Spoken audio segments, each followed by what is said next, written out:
n'est-ce pas, dans l'adoration. Amen. Amen. Donc, premier verset, c'est au chef des chantres, psaume de David. En fait, c'est un psaume de David. Heureux celui qui s'intéresse aux pauvres. J'espère qu'à Oshilaga, on s'intéresse aux pauvres. Amen.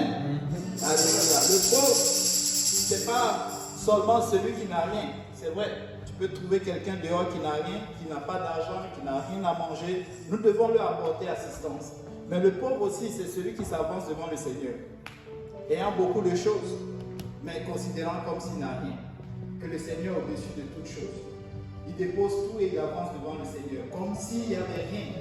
Il ne dit pas dans son cœur avec orgueil, waouh, j'ai tellement de choses, j'ai tellement accompli de belles choses dans sa vie.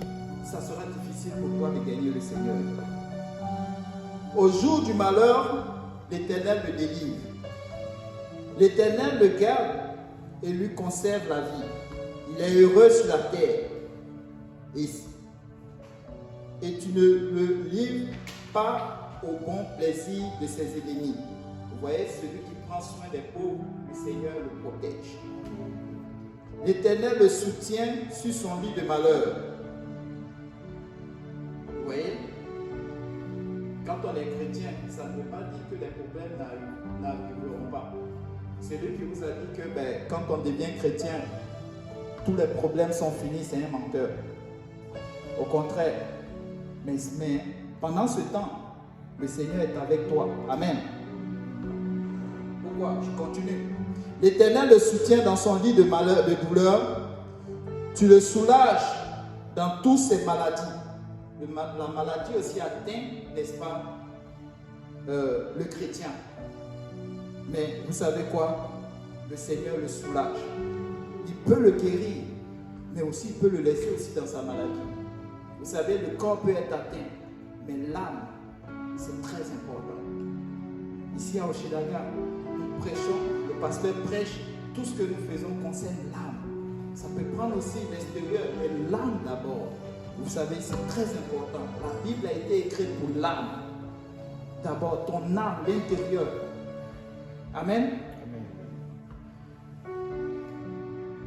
J'ai dit, Éternel, aie pitié de moi. Guéris mon âme, car j'ai péché contre toi. Mes ennemis disent méchamment de moi. Quand mourra-t-il? Quand périra son nom? Quand tu passes par des difficultés, tout ce que tes ennemis pensent, c'est de te voir mourir. Vous savez, on ne trouve que les vrais frères à l'église. On ne trouve que, n'est-ce pas, la meilleure famille à l'église. Ah, je vous le dis, ça a changé ma vie. Si quelqu'un vient me voir, il prend un langage faux, il recueille des sujets pour me dire, il s'en va, il parle au dehors. Tous mes ennemis chuchotent entre eux contre moi. Ils pensent que mon malheur causera ma ruine. Donc tu peux passer des difficultés, mais je t'assure que si tu es dans l'église, tu as accepté le Seigneur, tu as changé de vie, tu te fais baptiser, tu marches en nouveauté de vie. Laisse-moi te dire que ton âme ne va pas périr en enfer. Tu peux passer par des difficultés, mais l'Éternel te soutient jusqu'au jour, n'est-ce pas, du salut. Vous vous rappelez de Lazare? Il passait des difficultés. La Bible nous dit qu'il était couvert de plaies. Mais il y avait un homme qui était riche, il était bien. Tout le monde voulait l'avoir dans sa maison. Mais quand les deux sont morts, ce n'est pas parce que Lazare était tellement pauvre qu'il allait voir le Seigneur, qu'il était dans un lieu de sécurité. Mais il avait fait une seule chose. Vous savez, nous tous, nous venons à l'église, mais c'est le Seigneur qui juge les cœurs. À la fin, une question vous sera posée. Est-ce que quelqu'un va répondre à cette question? Parce que c'est le Seigneur qui vient à ta rencontre.